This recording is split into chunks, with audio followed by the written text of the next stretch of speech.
পরিবার নিয়ে ঘর ছেড়েছেন শাহরুখ। আসলে অনেকটা সময় পর নতুন করে সাজছে মান্নাত।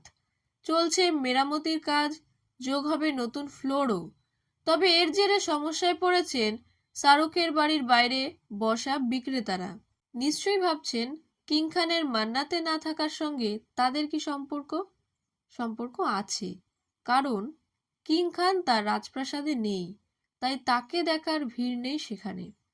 শাহরুখের বাড়ির সামনে যে সমস্ত দোকানদারেরা বসেন তারা জানাচ্ছেন, শাহরুখ খান বাড়িতে এখন থাকছেন না। এই খবর ছড়িয়ে পড়তেই লোক আসা কমছে। অনেক পর্যটকের কাছে ঝাঁ চকচকে মান্নাত দ্রষ্টব্য স্থান। আর সেই সুবাদে একটু লাভের আশায় সেখানকার স্থানীয় অনেক খুচরো ব্যবসায়ী তাদের নানা দ্রব্যের পসরা সাজিয়ে বসতেন। তারা মূলত বান্দ্রার বাস স্ট্যান্ডে বসেন। সেখানে কেনাকাটাও হতো বিস্তর। তবে এখনকার ছবিটা একটু আলাদা।